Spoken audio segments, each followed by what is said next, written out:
Sesuatu yang tidak biasa terjadi di Israel, dan untuk sesaat, segalanya tampak berhenti. Itu bukan perang, bukan pidato politik, bahkan bukan krisis yang menjadi berita utama dengan cara biasa. Sebaliknya, itu dimulai dengan tenang, jauh di dalam tanah, di mana sekelompok peneliti sedang bekerja pada apa yang tampak seperti penggalian rutin. Penggalian semacam ini sering terjadi di Israel. Tanahnya kuno, berlapis-lapis dengan ribuan tahun sejarah manusia. Namun kali ini, ada sesuatu yang berbeda. Apa yang mereka temukan bukan sekadar artefak lain atau struktur yang rusak. Itu adalah sesuatu yang tidak sesuai dengan buku-buku sejarah. Bentuknya, tanda-tandanya, dan kedalaman di mana ia ditemukan segera menimbulkan pertanyaan. Para ahli di lokasi dilaporkan menghentikan pekerjaan mereka. Percakapan berubah dari santai menjadi mendesak. Telepon genggam dikeluarkan. Panggilan dilakukan. Dalam hitungan jam, kabar mulai menyebar, bukan secara publik, tetapi dalam lingkaran kecil sejarawan, ilmuwan, dan pejabat pemerintah. Dan saat itulah segalanya mulai berubah. Lokasi tersebut segera diamankan. Akses dibatasi. Bahkan beberapa anggota tim awal diminta untuk mundur. Ini tidak biasa ketika sesuatu yang penting ditemukan, tetapi kecepatan dan tingkat kendali tersebut mengangkat alis. Orang-orang yang telah bertahun-tahun mempelajari situs-situs kuno mengatakan mereka belum pernah melihat respons seperti ini. Pada saat yang sama, bisikan mulai bergerak melampaui lingkaran akademis. Komunitas agama, baik lokal maupun global, mulai mendengar potongan-potongan cerita. Bukan detail, hanya cukup untuk memicu rasa ingin tahu dan kekhawatiran. Karena apapun yang ditemukan, tampaknya menyentuh sesuatu yang lebih dalam dari sekadar sejarah. Israel adalah tempat di mana sains dan iman sering bertemu. Penemuan di sini tidak hanya berakhir di lab atau museum. Mereka membawa makna. Mereka terhubung dengan cerita-cerita yang dipegang erat oleh miliaran orang di seluruh dunia. Jadi ketika sesuatu yang tidak biasa ditemukan, tidak butuh waktu lama bagi dampaknya untuk menyebar keluar. Beberapa pemimpin agama mendesak ketenangan. Yang lain meminta lebih banyak informasi. Beberapa bahkan mengisyaratkan bahwa ini bisa terkait dengan kepercayaan atau nubuat yang sudah lama ada. Tetapi tanpa fakta yang jelas, spekulasi mulai berkembang. Sementara itu, para pejabat sebagian besar tetap bungkam. Diam itu, lebih dari apapun, menambah ketegangan. Di dunia saat ini, informasi bergerak cepat. Hampir tidak ada yang bisa tersembunyi lama. Namun dalam kasus ini, detail-detailnya lambat muncul. Lapern-lapern tidak jelas. Pernyataan-pernyataan dirumuskan dengan hati-hati. Rasanya terkendali, terukur, seperti seseorang sedang memutuskan persis berapa banyak yang harus diketahui publik dan kapan. Ini menimbulkan pertanyaan penting. Apakah ini hanya penemuan sejarah yang sensitif? Atau adakah sesuatu tentang penemuan itu yang membuat orang ragu-ragu? Seiring berjalannya hari, lebih banyak ahli diam-diam didatangkan. Bukan hanya arkeolog, tetapi spesialis dari bidang lain, ilmu material, geologi, bahkan pencitraan canggih. Itu saja menunjukkan bahwa temuan itu mungkin tidak biasa. Karena ketika berbagai disiplin ilmu bersatu, biasanya itu berarti satu hal. Penemuan itu tidak cocok dengan satu penjelasan tunggal. Dan ketika itu terjadi, implikasinya bisa menjangkau jauh melampaui satu negara, satu sistem kepercayaan, atau satu momen dalam waktu. Sesuatu telah ditemukan.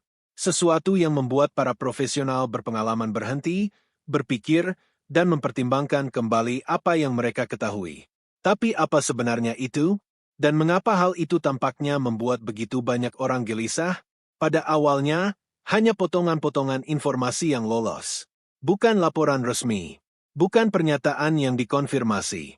Hanya kebocoran kecil dan hati-hati dari orang-orang yang dekat dengan situasi tersebut. Cukup untuk menunjukkan bahwa apa yang ditemukan bukan hanya tua, tetapi tidak biasa dengan cara yang membuat para ahli sekalipun berhenti sejenak. Objek atau struktur, tergantung bagaimana ia digambarkan, terkubur lebih dalam dari yang diperkirakan untuk apapun yang terkait dengan peradaban yang dikenal di wilayah itu. Itu saja menimbulkan pertanyaan. Sebagian besar situs kuno di Israel mengikuti pola umum. lapisan sejarah terbangun seiring waktu, masing-masing menceritakan sebuah kisah yang cocok dalam garis waktu yang lebih besar. Tapi ini tidak. Pemindahan awal menunjukkan simetri, garis-garis yang bersih. Pola-pola yang tampak disengaja, bukan alami. Beberapa peneliti percaya itu bisa menjadi bagian dari ruang yang dibangun. Yang lain tidak begitu yakin.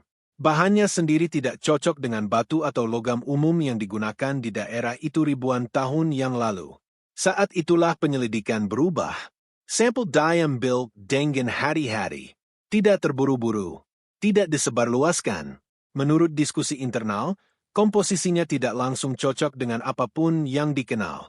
Bukan karena itu tidak diketahui dalam arti dramatis, tetapi ia tidak berperilaku seperti seharusnya bahan-bahan yang diharapkan. Menolak bentuk-bentuk pengujian tertentu.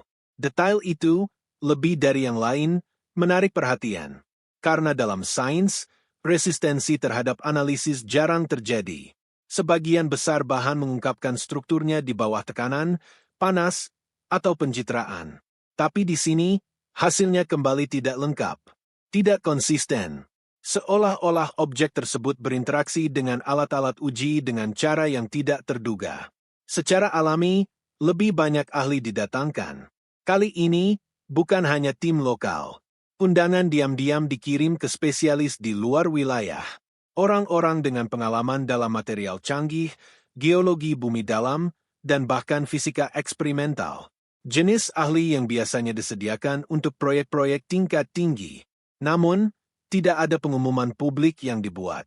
Sementara itu, di luar lingkungan yang terkendali, spekulasi berkembang. Komunitas agama mulai menghubungkan gagasan tentang objek tersembunyi di bawah bumi dengan teks-teks kuno. Bukan dengan cara yang keras atau terpadu, tetapi dalam diskusi yang tersebar. Beberapa menunjuk pada makna simbolis. Yang lain memperingatkan agar tidak terburu-buru mengambil kesimpulan. Tapi polanya jelas. Setiap kali sains mengungkap sesuatu yang tidak langsung cocok, interpretasi mulai mengisi celah. Dan disitulah ketegangan bisa tumbuh. Karena ini tidak hanya terjadi di sembarang tempat. Ini adalah Israel, tempat di mana sejarah, kepercayaan, dan identitas sangat terhubung. Bahkan penemuan kecil dapat membawa bobot. Tapi ini tidak terasa kecil. Ada juga laporan, sekali lagi, belum dikonfirmasi tetapi berulang, bahwa area tertentu di situs menunjukkan tanda-tanda penyegelan yang disengaja. Seolah-olah sesuatu sengaja disembunyikan atau dilindungi. Bukan baru-baru ini tetapi sejak lama. Jika benar, itu menimbulkan pertanyaan lain.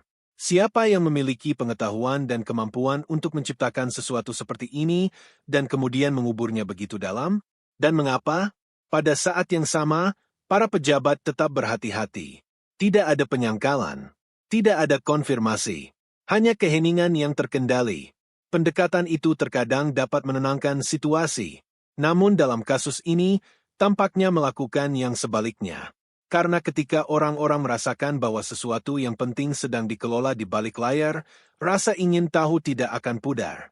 Ia tumbuh. Jika cerita ini membuka mata Anda, pastikan untuk berlangganan. Karena apa yang terjadi selanjutnya mulai menghubungkan penemuan ini dengan sesuatu yang jauh lebih besar dari yang diduga siapapun. Ketika lebih banyak spesialis diam-diam tiba di lokasi, nada penyelidikan mulai berubah. Ini bukan lagi hanya tentang mengidentifikasi suatu objek atau memetakan ruang bawah tanah. Ini tentang memahami sesuatu yang tampaknya berada di tepi berbagai dunia, sains, sejarah, dan kepercayaan. Di dalam lab yang terkendali, interpretasi awal mulai terbentuk. Beberapa peneliti berpendapat bahwa struktur itu bisa berupa formasi geologi langka, sesuatu yang diciptakan oleh proses alami di bawah tekanan ekstrim selama periode waktu yang lama.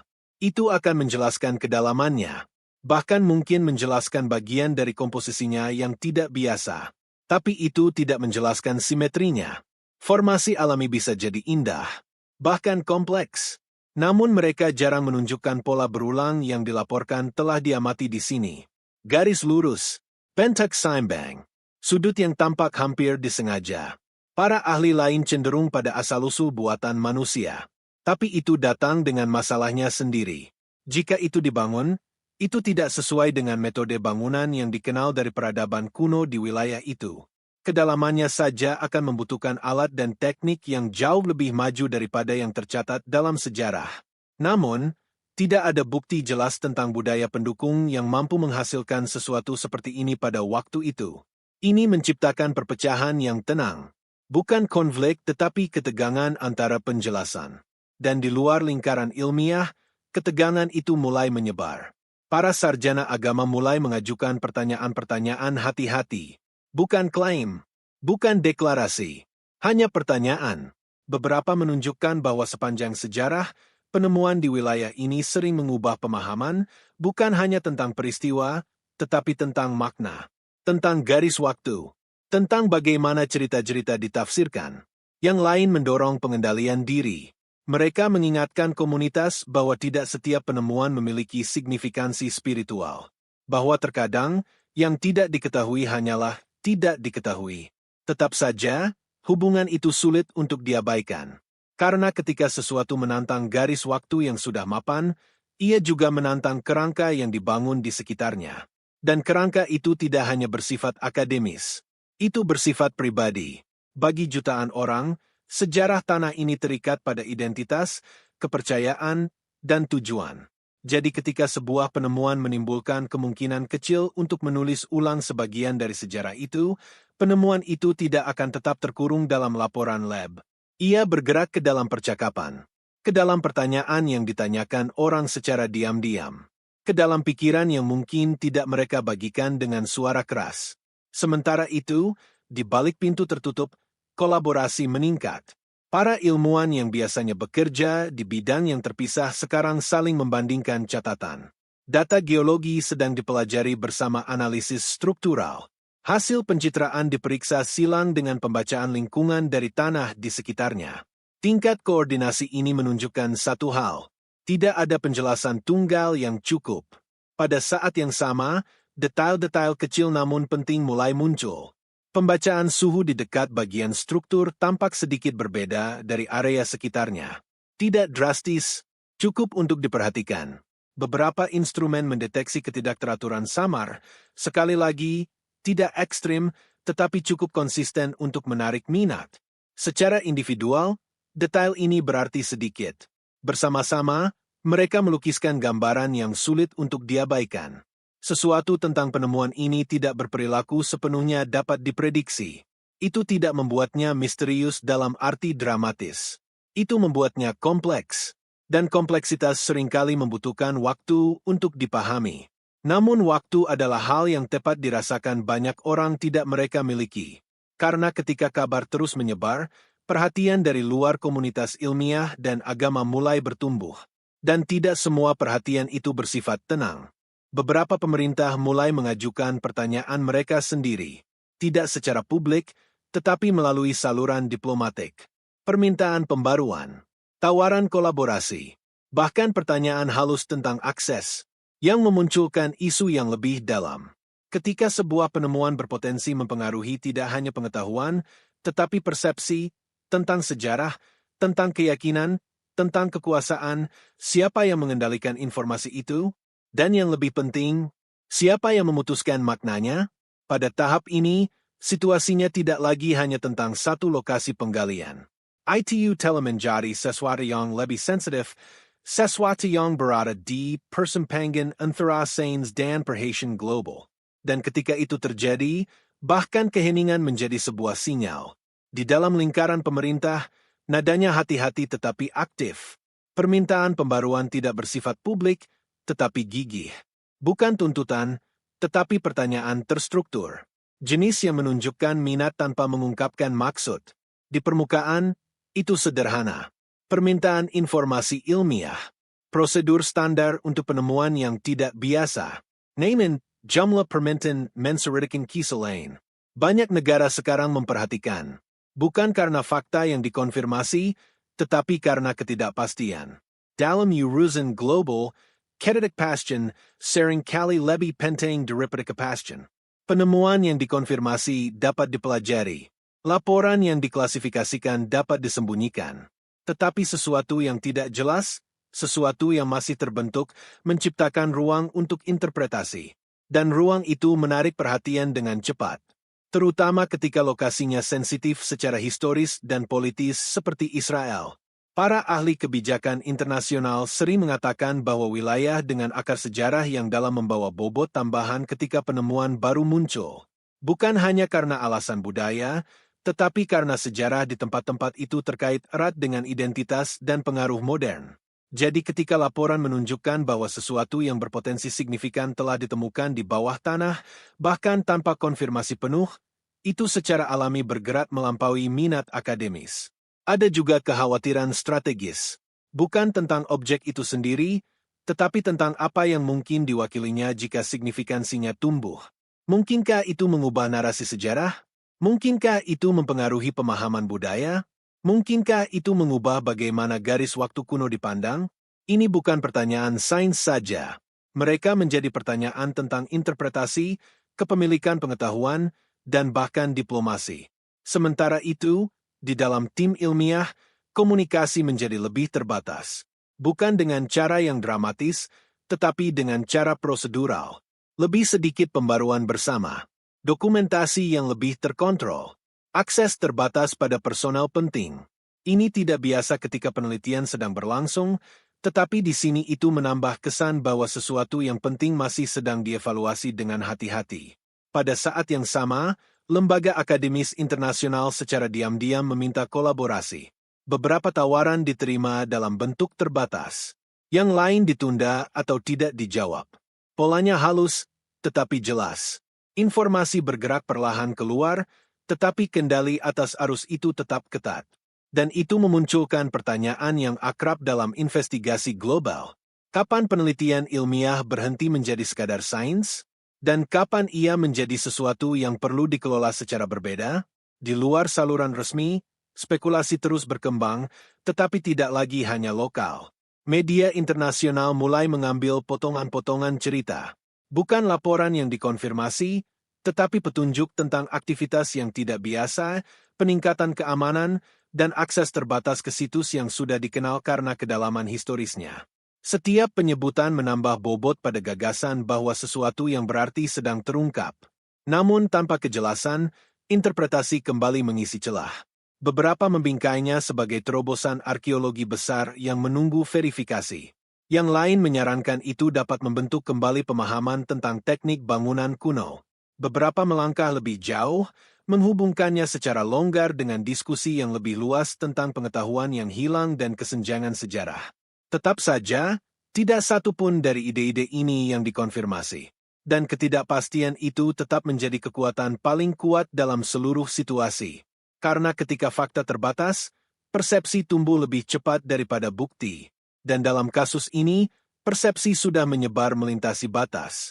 Apa yang tidak ada yang katakan secara langsung, tetapi banyak yang mulai pertimbangkan, sederhana. Jika penemuan ini ternyata signifikan, itu tidak akan menjadi milik satu institusi, atau satu negara, atau satu bidang studi. Itu akan menjadi bagian dari percakapan yang jauh lebih besar. Satu yang menghabangkan sains, sejarah, dan keyakinan pada skala global. Dan itulah tepatnya yang membuat situasi seperti ini diawasi dengan sangat hati-hati. Karena begitu sebuah penemuan mencapai tingkat perhatian itu, tidak ada jalan kembali ke keheningan. Sekarang, ceritanya telah memasuki fase yang lebih tenang tetapi lebih serius. Urgency, awal tela mereda, tetapi penyelidikan tidak melambat. Faktanya, itu menjadi lebih hati-hati, lebih berlapis, kurang terlihat oleh dunia luar. Itu sering terjadi ketika sebuah penemuan mencapai titik di mana kegembiraan awal berubah menjadi analisis yang lebih dalam. Fokus bergeser dari apa itu menjadi apa artinya. Dan pertanyaan kedua itu selalu lebih sulit. Di dalam lingkaran penelitian, diskusi menjadi semakin kompleks.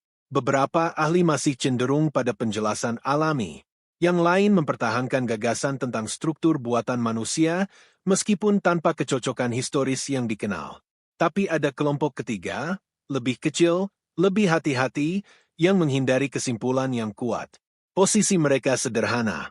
Belum cukup data yang ada untuk mengklasifikasikan sepenuhnya apa yang telah ditemukan. Pernyataan semacam itu mungkin terdengar biasa, tetapi dalam investigasi tingkat tinggi, itu membawa bobot. Itu berarti objek atau struktur tersebut menolak kategorisasi yang mudah. Ia berada di luar kerangka kerja yang sudah ada, setidaknya untuk saat ini. Dan itu menciptakan tekanan.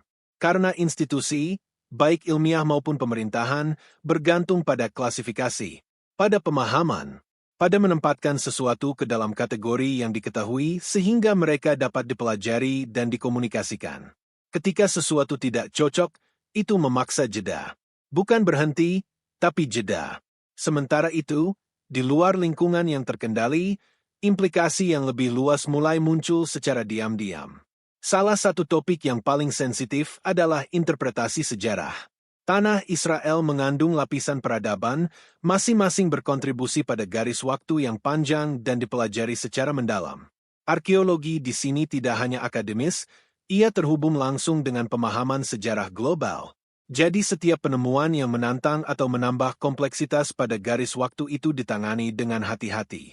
Bukan karena ketakutan, tetapi karena tanggung jawab. Bahkan pergeseran kecil dalam interpretasi dapat mempengaruhi bagaimana sejarah kuno diajarkan, dipahami, dan diperdebatkan di seluruh dunia. Dan disitulah bobot penemuan ini mulai berkembang. Karena jika struktur atau objek tersebut dikonfirmasi sebagai sesuatu yang sebelumnya tidak diketahui, itu tidak hanya menjadi temuan yang terisolasi. Ia menjadi titik referensi, penanda data baru dalam sebuah cerita yang sangat tua. Implikasi tersembunyi lainnya mulai muncul dalam diskusi ilmiah. Tingkat teknologi, jika strukturnya buatan, itu menimbulkan pertanyaan tentang kemampuan.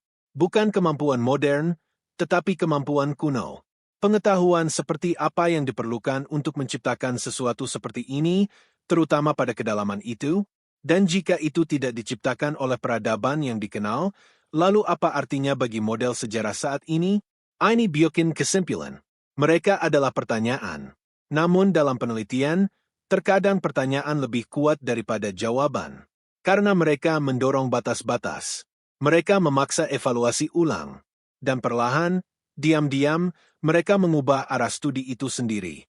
Pada saat yang sama, ada lapisan lain yang jarang dibahas secara terbuka. Efek psikologis dari ketidakpastian. Ketika sebuah penemuan menolak penjelasan, ia tidak hanya menantang sains.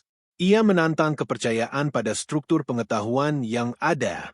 Itu dapat menyebabkan kehati-hatian, komunikasi yang lebih lambat, dan pembagian informasi yang lebih terkendali, bukan karena sesuatu disembunyikan, tetapi karena interpretasi harus diverifikasi dengan hati-hati sebelum dirilis.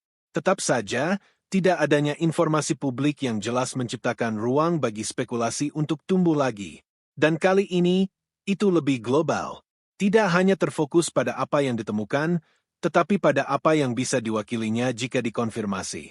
Sebuah pergeseran dalam pemahaman, sebuah koreksi terhadap sejarah, atau sekadar pengingat bahwa bahkan di dunia yang telah banyak dipelajari, masih ada lapisan-lapisan yang tidak diketahui di bawah kaki kita.